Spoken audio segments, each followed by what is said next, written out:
Good morning, and welcome to July's Art for Breakfast. I'd like to welcome our in-person guests here at iHouse and close to 200 online guests from all over Japan and also the world. My name is Sawako Hidaka, Executive Director of Asia Society Japan, and I'll be your host today. As you are aware, Japan's legendary master crafts tradition is quickly disappearing. And JapanCraft21 is indeed creating a movement to identify and support talented and passionate craftspeople to revitalize the crafts for the 21st century. Today, I have the privilege of introducing Steve Beimel, founder and director of JapanCraft21. Last year today, here at iHouse, we hosted the first Japan Traditional Crafts Revitalization Contest award ceremony. It's been a year already, and it's really hard to believe. From Asia Society's point of view, it's been such a privilege to collaborate with JapanCraft21. So thank you so much for that. Steve today will take us through the actions the organization is taking with the craftspeople, the second contest that they're running just now, and much, much more. So please welcome Steve Beimel. Good morning. Exactly 1 year ago today, many of us were in the room next door for our first JapanCraft21 awards ceremony. And at that time, as Sawako-san just said, I think it was, yes, Jasper Cole, a director from Asia Society, said, "Steve," and he announced this to everyone, he said, "Steve, you're starting a movement." And I kind of sat up and I said, I guess I am. I had never thought of it in such terms, but we've started a movement. And it's made a lot of sense to me in hindsight after that, because it really would take a movement to revitalize a millennia or multi-millennia tradition of crafts. So with that in mind, I'd like to introduce you to what we're going to be discussing today. First, I'd like to look at Japan's historic accomplishments. Next, where Japan stands right now in terms of crafts. Next, causes for the decline in craft culture in Japan. And finally, what we at Japan Craft are doing to make an impact, make a difference. So JapanCraft21, we started, it's been about 4 years since we originally started the movement. And our activities are, we have several activities, we have several projects. One of them is a school for carpenters, working carpenters in traditional Japanese building techniques. We have, so they could build without nails. We have a school for working plasterers to learn how to make bamboo mud walls. These are fully funded, fully provided with scholarships to be able to make walls like this. And then we are funding an apprentice to learn rarefied dye techniques, such as this. Then we have a contest, and you've heard about the contest, and we are right in the middle of our second contest. And we've joined with the Asia Society in sponsoring this contest. And these are our winners from last year. We have 10 really outstanding people who we are supporting in many ways to further their careers. So, what is Japan's best kept secret? I realized this when I first came to Japan many years ago. And what is Japan's best kept secret? Japan is Japan's best kept secret. I came here 50 years ago, and I came from California. an area with not a lot of history and not a lot of cultural background, not a lot of craft tradition, in fact, very little at all. And I discovered Japan and I said, why don't people know about it? Why is Japan an unknown? Why didn't I know about this? Why didn't I learn about this in school? And so 50 years later, I'm still asking myself the same question. Why do people not know about Japan? So a little bit of a historical background on Japanese crafts. The first shards that were found, ceramic shards were found, date back to 14,000. You see, it's 14,500 BC, in the beginning of the Jomon period. This piece here was probably made about 5,000 BC. And this type of urn or jar was very commonly found in many variations, in an enormous number of variations. Baskets were first created in about 7,000 BC. 7900 BC, and that tradition, folk baskets, continued for thousands of years.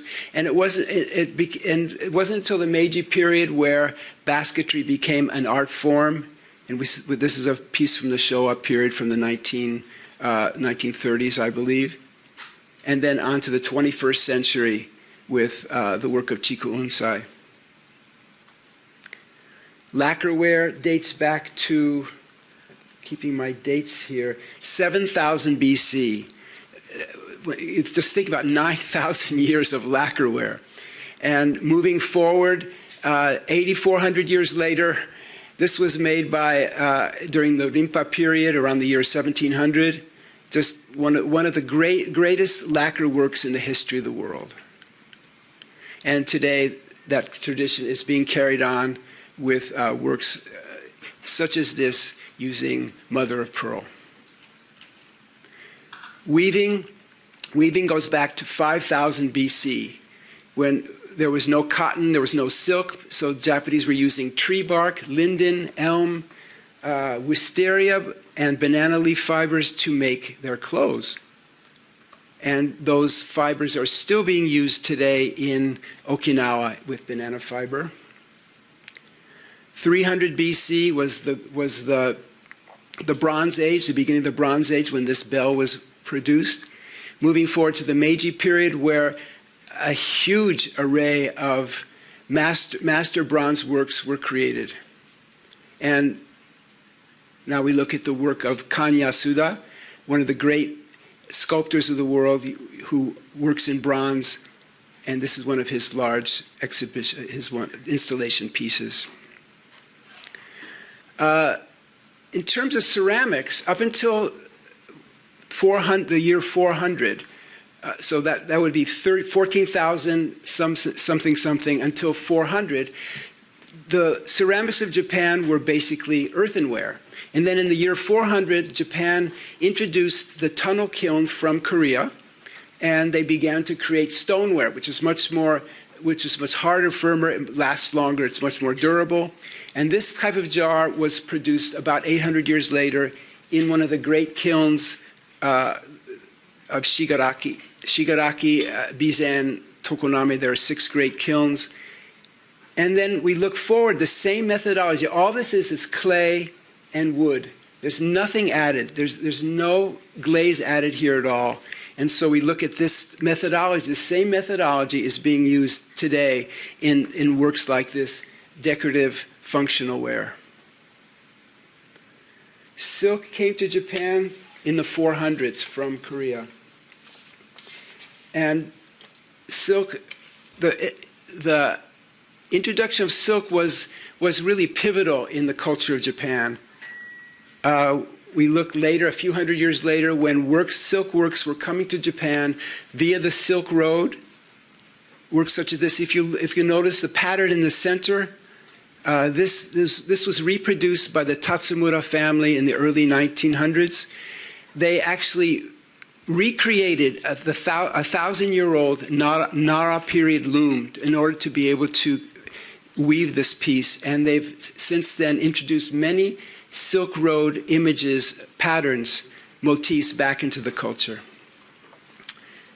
Kimono culture began about 1,000 years ago, and today we see artists, craftspeople of extraordinary talent doing contemporary work.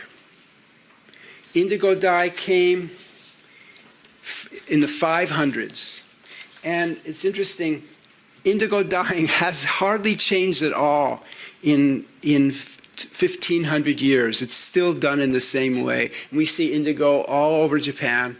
And here are some works by Fukumoto Shihoko. These are tea rooms made from indigo-dyed hemp.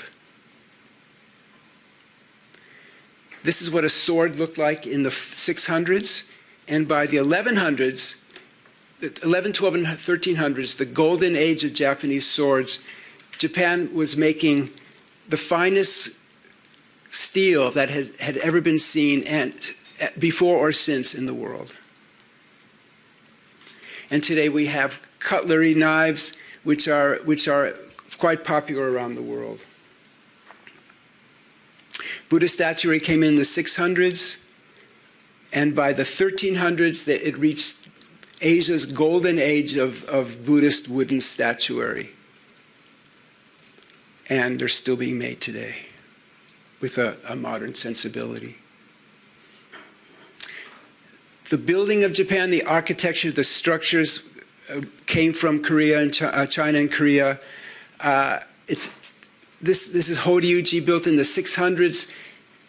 What testimony, what a testament to the genius of these building structures, that these can still be existing. 1,400 years, wooden buildings, with all the joinery, all the special effects. Here we have it in Nanzenji in Kyoto in the main hall. So we see, of course, I live in Kyoto and I see structures like this all the time. Washi was introduced, let me see, 610, the year 610. It was introduced from Korea. So washi in itself is ubiquitous all over Japan, washi paper. And then we see works like this by Eriko Horiki in installations from Narita Airport to the Prime Minister's mansion all over the world. And the works of Sarah Breyer, an artist who uses washi almost exclusively, and this is some functional works of hers. She's an artist based in Japan.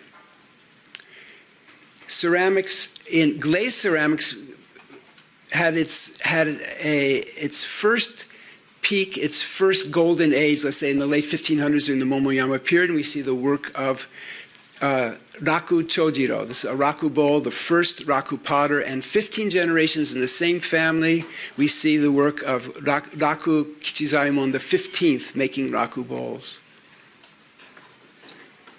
This bowl from the early 1600s, this style, this black oribe style, went from with a Western eye, it looks so contemporary. It looks like it's from the 20th century. Yet it's over 400 years old, this style.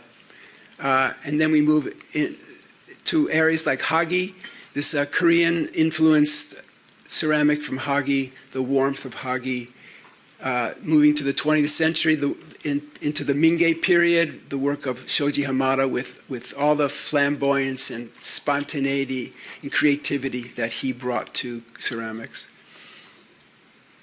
And then in the 21st century, we have another golden age of ceramics with works by people like Kondo Takahiro and Kitamura Junko. The Edo period was an extraordinary time because all of the wars of the previous 200 years ended, and it was a period of protracted peace for about 250 years, when the feudal lords of Japan shifted their focus from defense and offense to creating a golden age of cottage industry. And at that time we see the introduction of hikihaku, is where gold or silver leaf is applied in patterns to washi paper, cut very thinly and woven into silk to produce luxurious obi, such as this.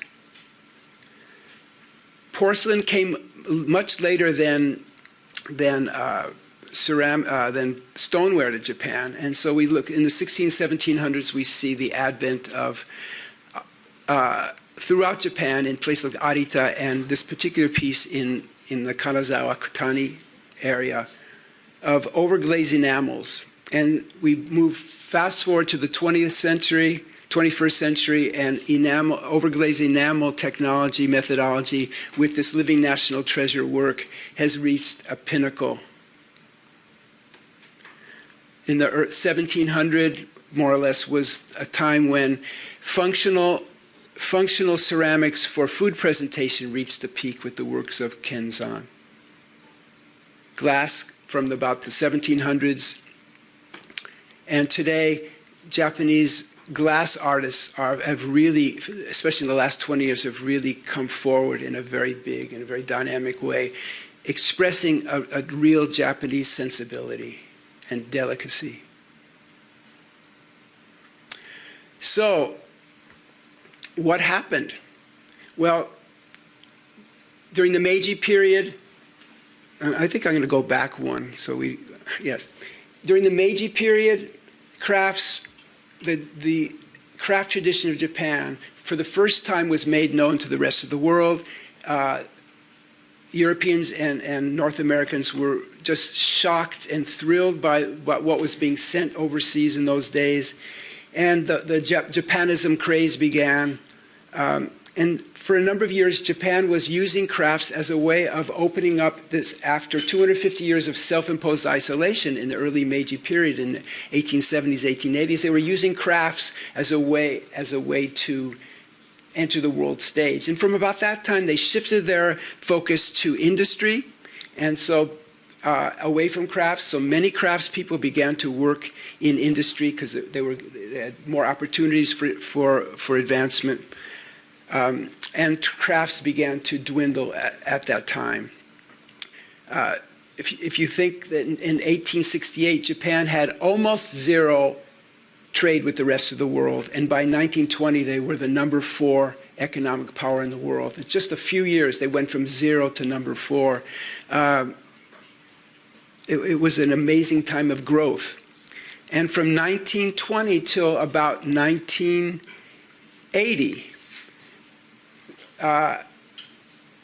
we see a stabilizing of crafts. And so in about 1979, there were still 300,000 master crafts people working in Japan. If you look forward to 2015, that number drops by about 70%, and 2022, it's dropped even more. And many of the fine craftspeople now are at or beyond retirement age.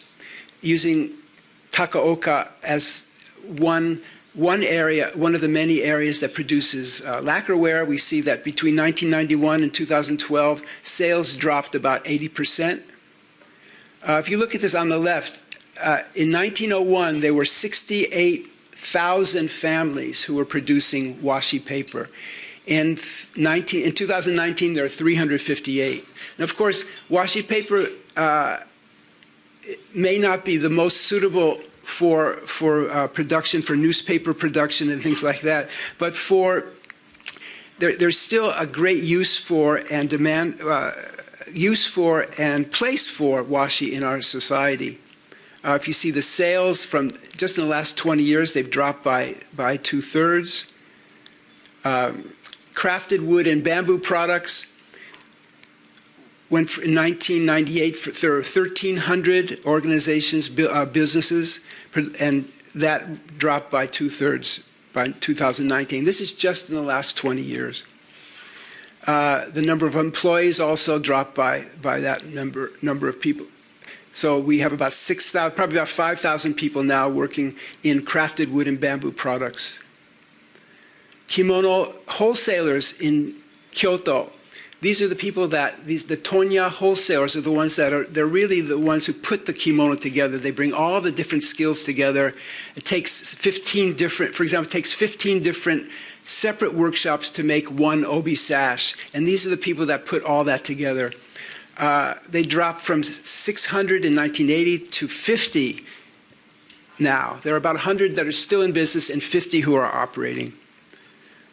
Retail sales, 1975, in dollars, $20 billion, in yen, 2 trillion yen.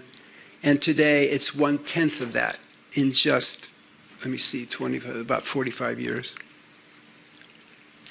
Nationwide retail shops dropped from 20,000 to just about 2,500. The maker of fude brushes, these are the calligraphy brush type, art type brushes, which was a very important part of the culture until the advent of the printer and the computer.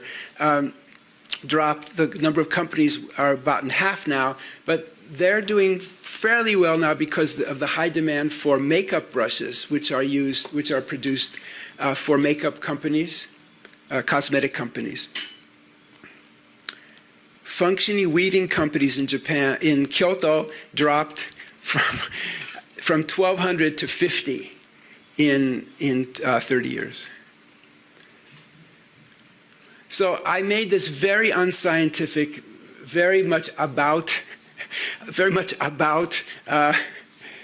rough estimate, but I looked at all of the master crafts around the world. I'm talking about master crafts that are passed on from generation to generation, honed for centuries and centuries.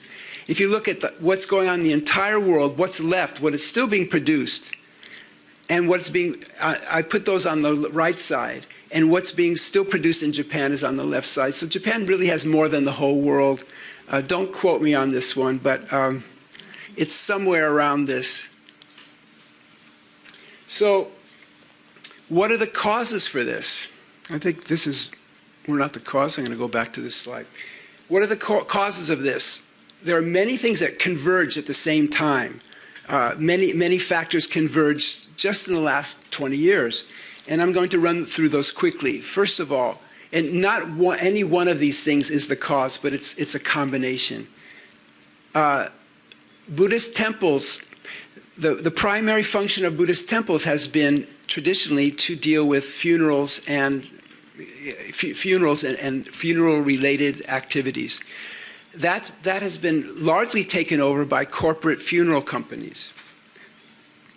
During the Edo period and up until about 1970, so in other words, from about 1600 to about 1970, the mentors of culture were first during feudal times, they were upper-level samurai, and in modern times, up until 1970, they were corporate presidents, they were wealthy merchants. These are people who studied tea, they had built tea houses, they purchased and they commissioned great works of crafts, and they were mentors for this society culturally. And what we see from about the 1970s, that shifted from this cultural heritage to golf and other the playing of golf and other social activities. The decline of the kimono there are many factors for that, many reasons for that. One of them is during the bubble time, kimono makers were focusing very much on high-end expensive kimonos because that's where the money was. And the production of everyday kimonos was really decreased. There were very few being made at that time. So an entire generation of women didn't have the opportunity to have inexpensive daily kimono. And so it became kind of a foreign object, an exotic object for them. They lost the familiarity. During the bubble period, while the kimono makers were producing a lot, the wages of people in the kimono industry, the weavers and the dyers, did not keep pace with the growth and the sales. So what we have is an industry that did not attract young people. And what we have today is the only people working who are left are the people who were working in the 1980s. We don't have young people coming in as dyers and weavers. Offshore production was a big push towards the decline. Companies would go have things made in other Asian countries, and it not only brought down the price, but it also brought down the level of methodology, the level of craftsmanship. They make decent things, but it's not rarefied. It's not the work of great masters. So that took a toll. Sales of kimono, high-end kimono, dried up after the bubble burst. And then the collapse of the wholesale system in Kyoto. All of those wholesale companies which were directing craftspeople disappeared, and craftspeople were left on their own to try and make it on their own in some way. And it's very difficult. Another point that I feel is very important is the disappearance of the multi-generational family in Japan. When I first came to Japan 50 years ago, many people were living with their grandparents, parents, and children were living together. And children would learn from their grandparents about Japanese culture in a very natural, everyday fashion. There was a strong discernment for natural materials. And one could see that in the general population, even if people were not, quote unquote, educated in the arts, they knew what quality was. It was basically everyone knew what quality was. And that has largely disappeared, especially in the younger generation. Finally, the next point of convergence is in the 21st century, we see very different marketing, very different media that has come forward, and it's been difficult for companies like not companies, but establishments like Buddhist temples, mom and pop construction companies, and weavers and dyers to compete with the internet presence and the huge advertising budgets of large companies. So, what are we doing about it? What is JapanCraft doing about it? I'm going to start with our mission, but I'm not going to read you the long mission. I've broken it down to just a few words.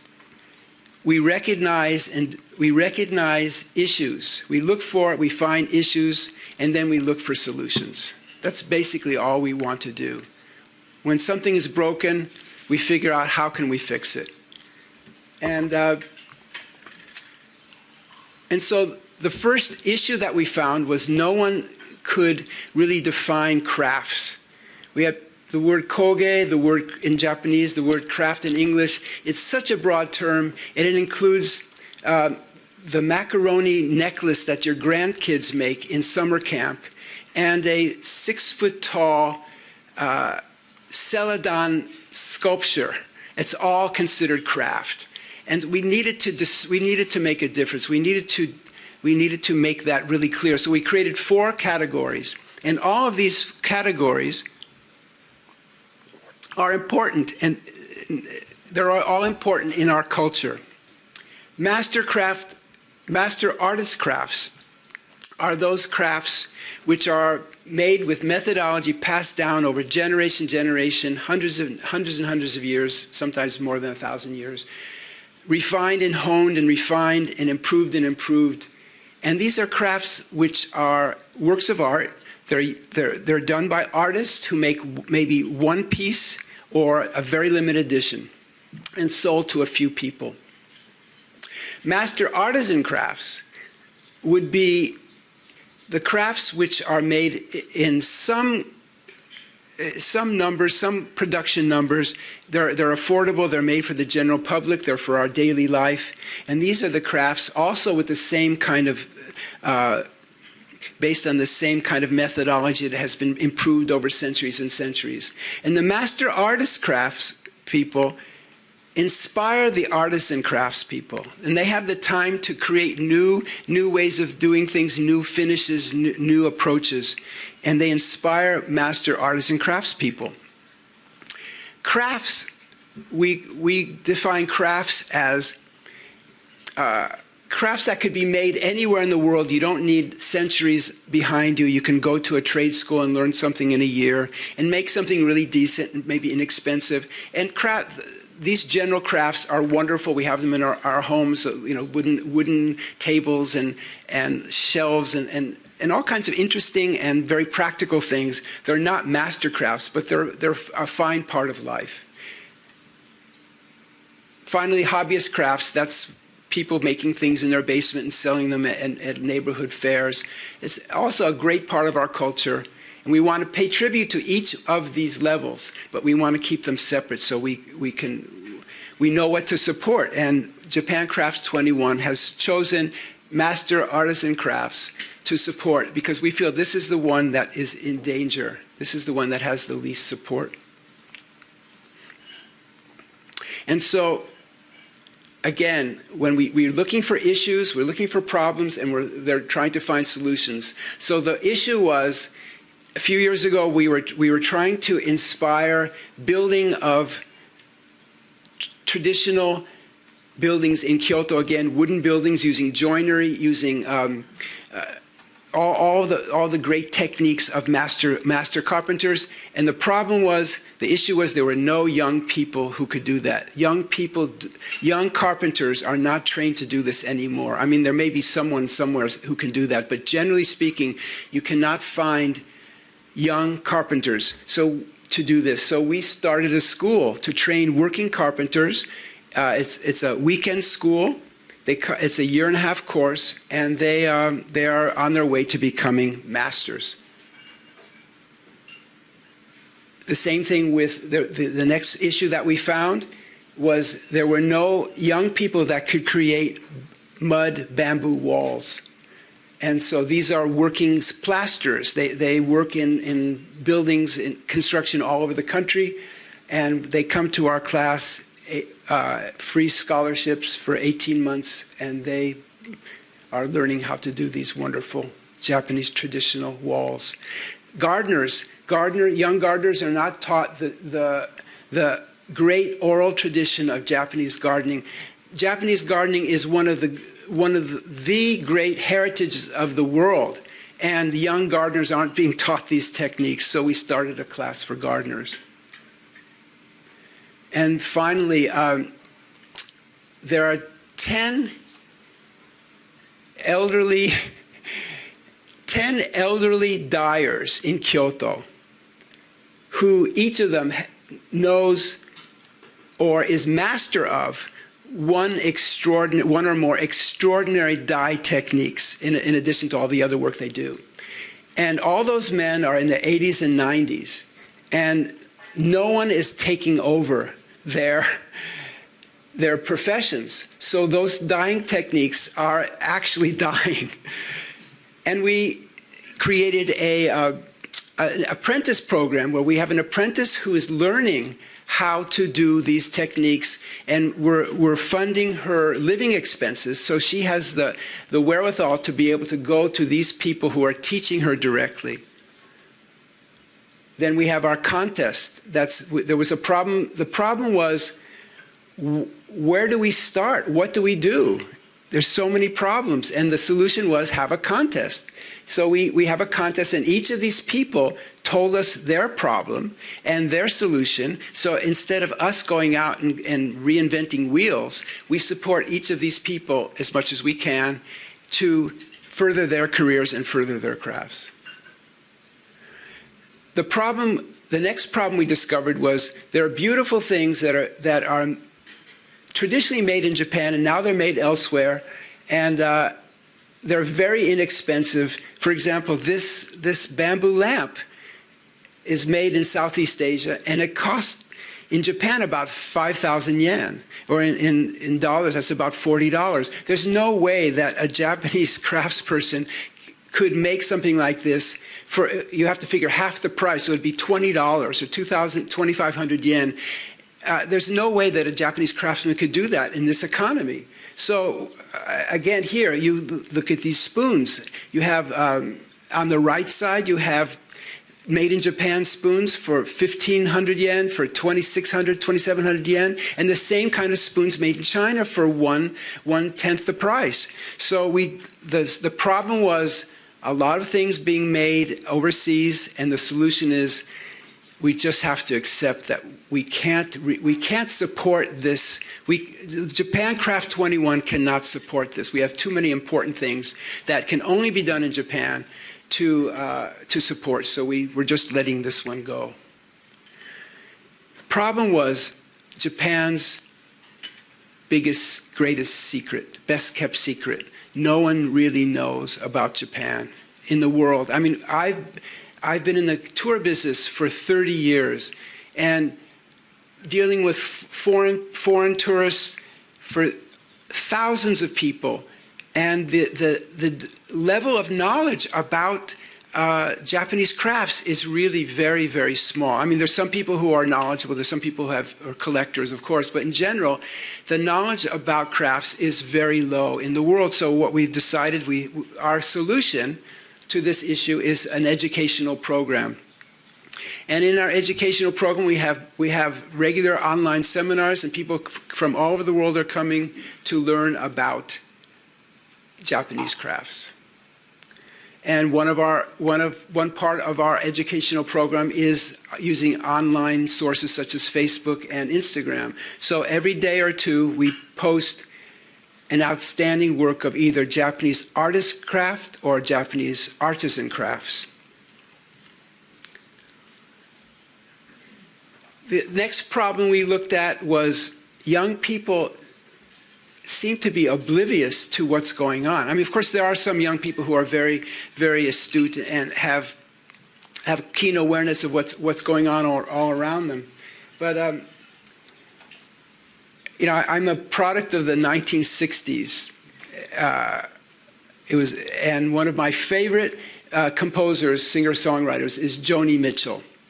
And one of my favorite songs, the lines from that says something like, "Don't it always seem to go that you don't know what you've got till it's gone? They've paved paradise and they've put up a parking lot." So before all of the crafts of Japan are paved over with plastic or whatever, we want to do something, even the smallest thing, to instill a little bit of awareness in the general public of young people. So we've come up with this idea, and this is the beginning of an idea. We're still working on this, but we're thinking of, as with the Cool Japan program, which is very popular around Japan, which is around the world, giving awareness to all the very innovative and fun things that are going on in Japan. We are thinking of starting something like Honmono Japan. And Honmono is a wonderful word that I would like to teach the world this word. And you may say good luck trying to teach the world a word, but Honmono means genuine, sustainable, timeless, universal, and based on skills refined over generations. And it just perfectly describes crafts. So we could use that for something like Honmono bamboo. So instead of criticizing people for their plastic bamboo fences, we just focus on Honmono. We love Honmono. We feel it's a positive way of approaching that. And one way we got our first TikTok account, which is, I'm very excited about it. At my age, to be going into TikTok is it's pretty amazing. So the next problem, there are too many problems to solve, too many small problems. And to give you an example of what I'm talking about, I've already given you the big picture of this type of companies going out of business and that kind of companies going out of business, but I want to give you some very small but very important details. For example, there's only one elderly person left who makes embroidery needles. So what do embroiderers do after this person is gone? There's one elderly couple in the Nagano area who produces a very special kind of charcoal used for the founding and smelting of Japanese swords, and they have no successor. There's a situation where people who are studying metalwork, metalcraft, do not have access to really good metal files because they're not made in Japan anymore. They have to get German files, which are very expensive, and young people can't afford these files. So I mean, these sound like small problems, but they're pivotal problems. And so our solution to this is we want to put all these issues online so everyone could see them in several languages. And who knows who will see this and come forward with an idea. Well, I want to adopt this, and I want to adopt that. We're looking for that kind of participation. And to give you an example how this has worked already, when I told a friend of mine in Santa Fe, New Mexico, about the 10 dyers whose dye techniques will disappear within the next couple of years, this person formed a group. Her group is actually, she has a group called Toko Santa Fe, and they came forward with funding to pay for the living expenses of an apprentice, so this apprentice can go from teacher to teacher and learn these, and within 3 years we hope she will be a master. She's already a very, very highly skilled dyer, so her learning curve won't be as great as someone just coming off the street. So this is the kind of solution we want to pursue with our online research data. And as organized and as thorough as Japan can be in so many areas, we're having a great deal of difficulty finding really good information. We've been just scouring the internet, we've been telephoning people, we've been looking at various different sites and speaking with experts in fields, and we have very spotty information. So that's part of what we're planning to do. Another issue was, how many hours are there in the day to do all this? That's the big issue. So the solution is that we're starting a vibrant volunteer program. One of the benefits of these presentations we've been giving is we're bringing people from all over the world volunteering. There are people from Germany, people from Mexico, South America, Canada, Switzerland are coming forward volunteering, that people want to help, and so many Japanese people want to help, want to be part of this. It's interesting, and so we are putting together what we hope will be a very vibrant volunteer program to be able to pursue many of these things. It's interesting that most of the Japanese people who are involved with us as volunteers are people who have lived abroad. They've left Japan and they lived abroad, and they saw for the first time, my God, Japan is a powerhouse of culture, and they came back and they want to be involved. It's interesting that the majority of people studying tea ceremony in America are Japanese people who are living abroad. It's like that they saw a need to somehow connect to this culture that's millennia old. So this next year, we're very, very excited. This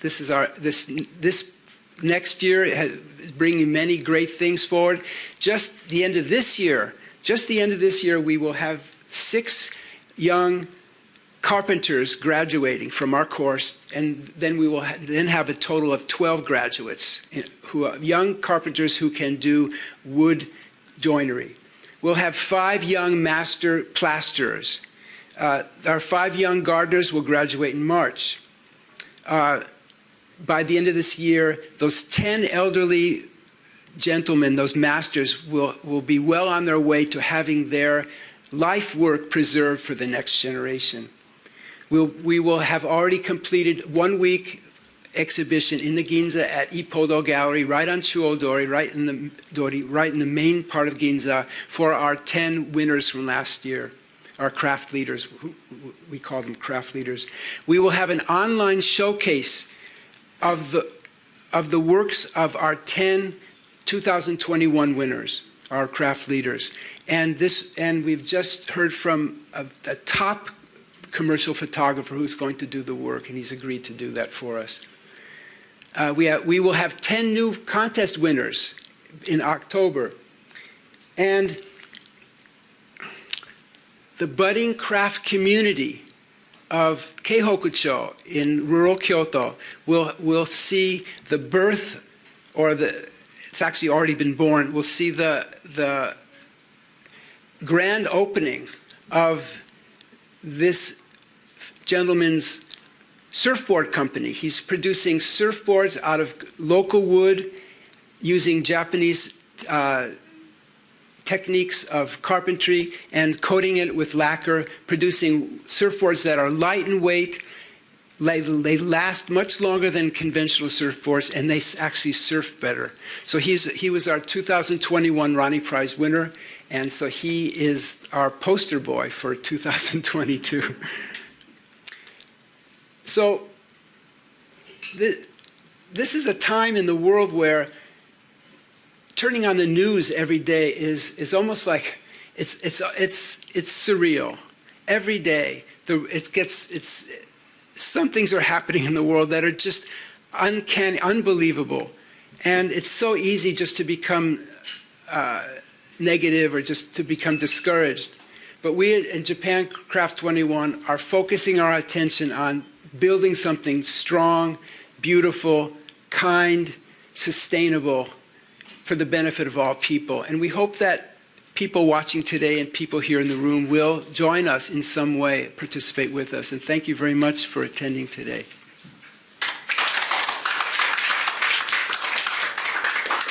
Thank you, Steve. I hope you enjoyed Steve's presentation. I surely did. Last year when you spoke, I think in March, was it? Everything was all starting, and all the things that you've done with your group in the past year, it's quite amazing. So thank you so much for that. Now, actually, I have a couple questions that I'd like to ask.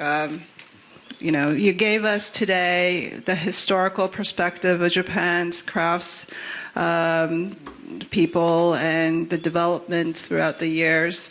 You spoke about the issues, the concerns, and what you're doing about it. During your program, presentation, you had mentioned that a lot of the supporters in the past, up until the 1980s, was rich merchants or temples, etc. But here today, as you mentioned, we don't really have that. What are the bigger corporations who may have museums or whatnot, or people who are well-to-do? What are they doing in order to support the industry? Well, I think there's a lot of activity that's going on. There's a lot of support from various organizations and individuals, but there doesn't seem to be much that's coordinated. So a lot of it I think is hit and miss. And we're hoping that we can start to gather together more of a focus that is a joint focus that could be more powerful. What about the government? Okay, the government. The government has many programs, and the government has whatever the government has been doing. They've been doing. There are exhibitions. There are different awards that are given. There are grants that are given. Our particular approach is a little different. We give money, but we give it in a very specific way, and we hold people accountable. So it's not just a grant. We work very closely to make sure that every yen is spent for the benefit of the craft. So I think that the ideal relationship is to combine master craftspeople with business and government. The master craftspeople, they recognize the talent of young people. Business and government cannot recognize the talent of a potential craftsperson. So the master craftspeople, they recognize talent and they can teach. Business can create markets, design. They can bring in design, and the government can support apprentices, as we're doing. People just need a very basic wage so they can have the time to study these crafts. Otherwise, they have to have part-time jobs, and it takes many, many years to learn. So I think a combination of business, master craftspeople, and government would be fantastic. Great. Thank you so much. I have another question, since I still have the microphone. You have JapanCraft21. You're working with like-minded people within, your organization that I think your group has grown so much the past year. Are there any other like-minded groups that you're collaborating with, other than Asia Society, that you could talk about? Yes, we're collaborating with the Creators of Japan, COJ, and they are a very energetic organization. They have great ideas, and they're doing really wonderful things.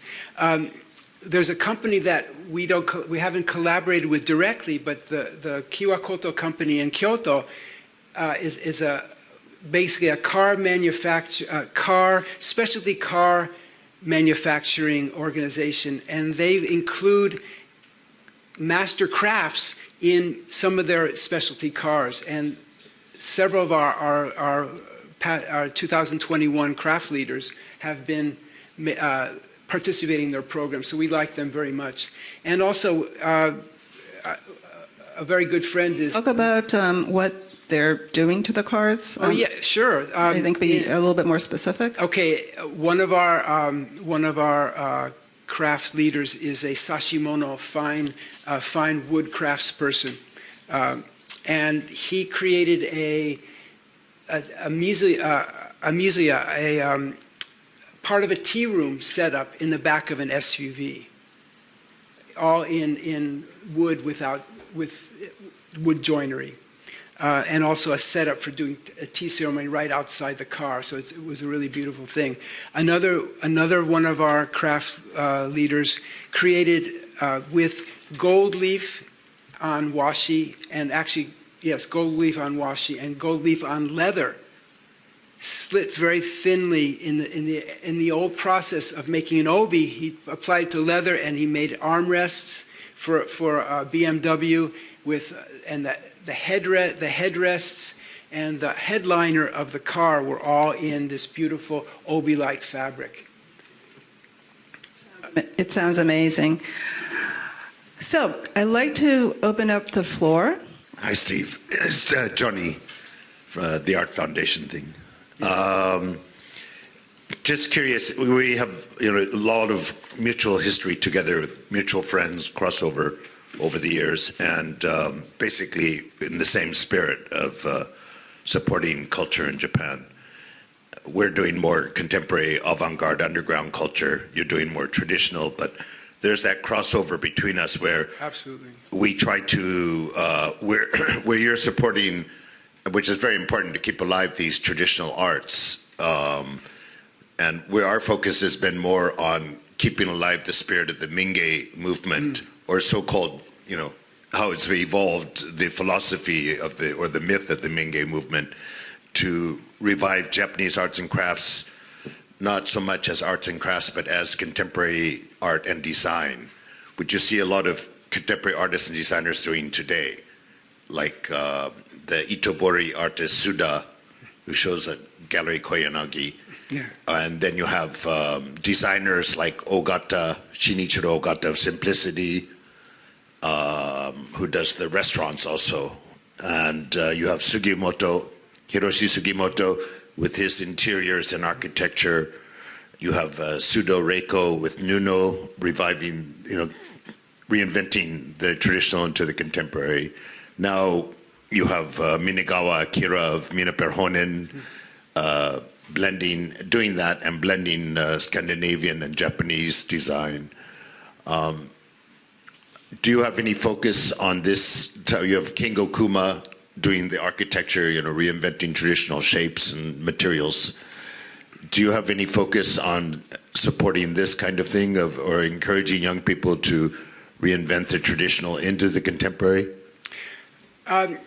much of our work is recognizing this kind of spirit, people who are able to create things for the 21st century. That's a big part of what we're talking about in our contest.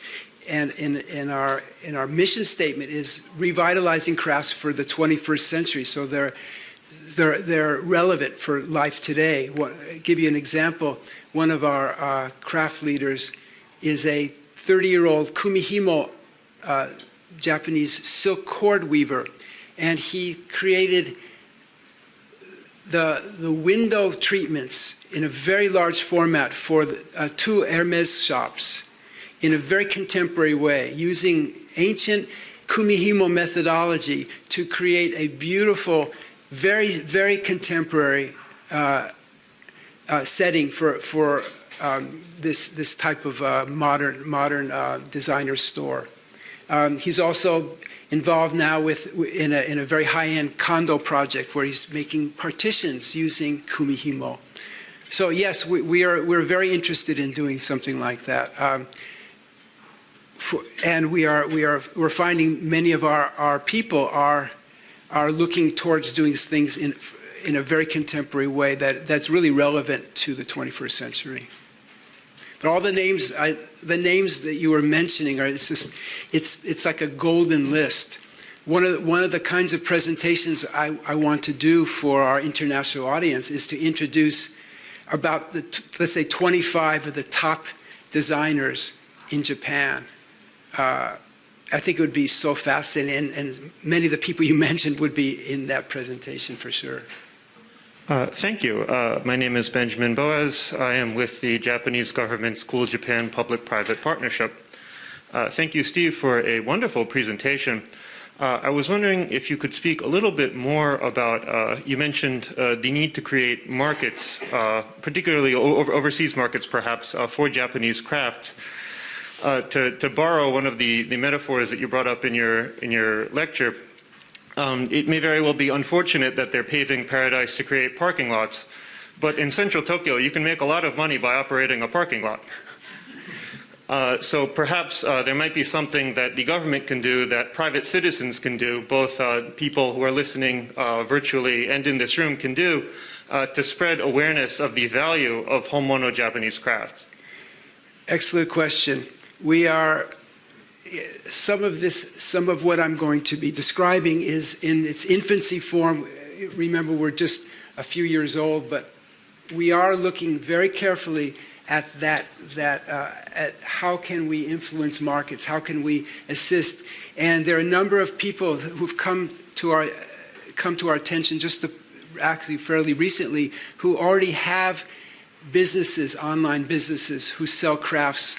And even though we in no way want to be doing an online store ourselves, these are the people to whom we can be introducing really wonderful craftspeople who are not known to the West. So this is one thing that we want to start doing more, is working with people, and this would not be exclusive. Anyone who wants to market Japanese goods, we would assist in introducing craftspeople.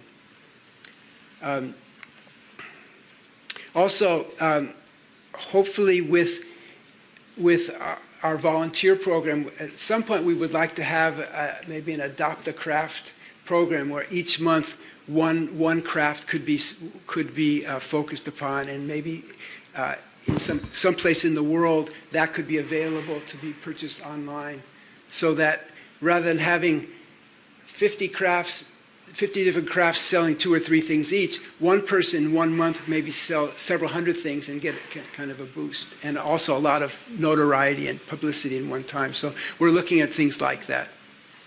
Well, we have a question from Ananda in Sri Lanka. And since we're Asia Society, I'd like to mention this question. She says, thank you, Steve, for preserving the historical gift of the world. I do believe that crafts of Japan are an international treasure that have been enriched and inspired people around the world for hundreds of years. As Asians, how can we develop the Japan crafts education in Asian higher education? How how can we contribute to preserve this valuable gift to the world? Well, that's a really, I think we think about that every day. How the way I look at it is, one reason why we're focusing so much on Japan is because, as we saw with the scale, so much of it is here, so much of it is still savable here. And I think that as we save more and more, as we revitalize more and more, this spirit will spill over to other Asian countries. And eventually, I know that there are many opportunities for people to come to Japan to learn skills. Japan has been very generous with opening their doors for people to come to study in the past. I think this would be a natural occurrence once things are reestablished, that this would start to spill over. And there are, as I said, there are great crafts everywhere in the world, and these add so much to our enrichment of our lives. Right. Next question is from France, I think. Maison Wabi Sabi. Yes, Jan. In Japan, there are 47 prefectures. Each of them has a website. However, a French retailer of ceramics from Japan, Europe, and France, you can find master artisans, crafts on social media, but it's a bit difficult to find ceramics easily. Why do prefectures don't have lists of master artisan crafts on their website to help them to develop their visibility to the world? That's something I've really thought about a lot, and also many of our tour clients who want to purchase things in Japan have difficulty finding those. Finding items. And it's also just having the name of an artist or a craftsperson doesn't mean you can actually just make a transaction. I don't know how many times we've had people, our clients, try to purchase things, and we very naively became their intermediaries, and it's a morass of trying to going through the insurance, the shipping, the changing of mind, the changing of colors. What needs to be, there needs to be an organization, and I would say government funded, of bilingual people that could somehow be intermediaries in this purchasing process, because it's very difficult. There are wonderful videos on TV. NHK World, and they're talking about this craftsman and that craftsman. So when people want to come to Japan to see their crafts, there's no way to find them. So it's a challenge. The next question, I don't know where this person is from, but they ask, once graduating from your programs, the graduate, where does these graduates work? And what would the market be for them? And there's another question asking how many houses in Japan are created in the traditional format? So the first question is, what do these graduates do after they graduate? First of all, they're already working. They already have jobs. But the important thing is they want to work using their new skills. And I know that from our first graduating class, of the 6, several of them are planning to start their own small little companies where they are actually doing this work. So the big problem is, it's like a catch-22. There are no carpenters, so there are no architects. Don't spec joinery in jobs, and so the architects don't spec it. So then the construction companies don't have that work, and why? Because there are no young carpenters that could do the work. It's just a cycle. So by creating not only master craftspeople, we also create awareness that these things are now available. So these people are they're not desperate to go start this work immediately. They already have work, but we're trying to bring awareness to the world. People like Kengo Kuma, he uses wood. In so many of his buildings, he appreciates craftsmanship. So once these carpenters are available, I think work will be coming forward. So how many houses are built using traditional techniques? Very, very few. Most of them are built, they're factory built. The wood is cut in factories, and they're just basically assembled on the premises. I think Japan's the only country where you could drive by a vacant lot, and 1 week, and then 4 weeks later, you can drive by a house, and there's already laundry being hung out from the balcony of that house. I mean, it's very fast, and we are looking at ways to introduce building of traditional houses again, but there are very few. The company we work with in Kyoto is planning to build small, what we call machiya towns, where instead of having just one machiya townhouse, they build 10. Building 10 brings the price down by 30%. So that's one of the things we're looking at. So I think what you mentioned about kind of like articulating the difference between mass-produced items and traditional craft, like you just touched upon how like the communication between that is missing, and I think what you are doing with Instagram and showing final products is really great. And there are programs like NHK that are showing the process in between that. But why do you think with like the kind of point you were saying about like the contact point or that presence between how people actually find these people, find the craftsmen is missing? Like, why do you think they are not found or easy to find? So why is it so difficult to find? Yes, I think that this is a world where many talents are required to accomplish something. So people in the government are very capable of building a building to house things and putting things online, but they may not have really top level skills in mass media.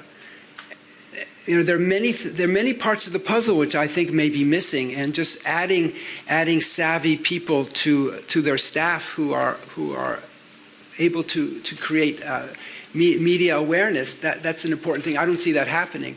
I think there's also a slight maybe a residue from the feudal period where each prefecture is so independent of each other prefecture, and there's a sense of competition that there's not a lot of crossover, I believe. And I think something needs to be done on a national basis, but I think the private sector is the ideal place to do this. I think it's really difficult for the government because I don't think they have all of the skills that the private sector has. Thank you. I mean, it's so good to see that you're trying to, find solutions to all these issues with identifying, getting an intern in there to do it. I think one of the fundamental problems in the cycle I was curious about is you've been able to find, I guess, carpenters to come into your carpentry class and to do that. But if you don't have the distribution and the profitability, how are you going to continue to get young people here or people interested in taking on the crafts? I mean, I think I'm impressed that you've got the 6 carpenters, but for me, I think you still have a fundamental recruitment issue. And how are you looking? Is that a raising awareness issue? Because even if you raise awareness, if you can't sell the houses, there's an issue. So how are you looking to kind of address that part of the cycle? Well, we're in terms of selling the houses, we're working with a small construction company in Kyoto, a traditional 5th generation company, and we're working on some marketing ideas and trying to build awareness of this and to really instill the value of building of traditional houses and providing work for these people. The main thing, there has not been a machiya townhouse built, an authentic one built in Kyoto since before the war, 85 years. So generally people assume you can't get it, so they're not even going to look for it. And through our various programs of including reduce energy use and trying to bring the price down and some marketing, I think we can produce jobs for those young people. And there has to be some economic value for them. But the economic value is one thing, but there's a great appeal for a carpenter to be a master carpenter, a homono carpenter. There's a great appeal amongst young carpenters, and there are very, very few of them. So we want to play that up, but they have to be economically part of the picture. You're absolutely right. Thanks, Jennifer. Now, we're actually coming to a close. One last question from one of our online guests. They're asking, what is involved in becoming a volunteer for JapanCraft21? Is there an application? That's a great question. It sounds like something we planted. Well, we are in the process of appointing a volunteer coordinator. And then we have a list of things that we would like assistance for example, research, social media, help with presentations.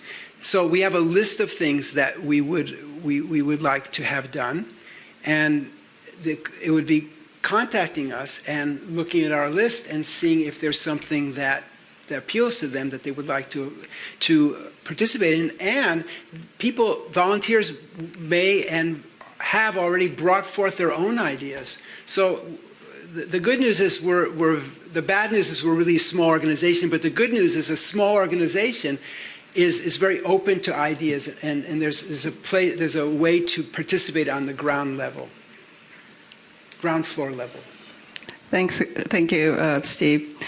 I think that's a wonderful idea. I've met some of your volunteers, and they had spectacular ideas. So I think a lot of brainstorming to come. So thank you, Steve, for this wonderful presentation. I'm sure you're going to be having a very busy summer with the new crop of the applications. We look forward to October 14th, the award ceremony here. It's going to be held here at iHouse again. So for those of you here in Tokyo, we look forward to seeing you there. So thank you, Steve. And October 16th through the 22nd, we were having an exhibition at the Ippodo Gallery of all of our 2021 winners. That's right. So you'll actually be able to see the objects, which is really amazing. So thank you so much for that. So thank you, everyone.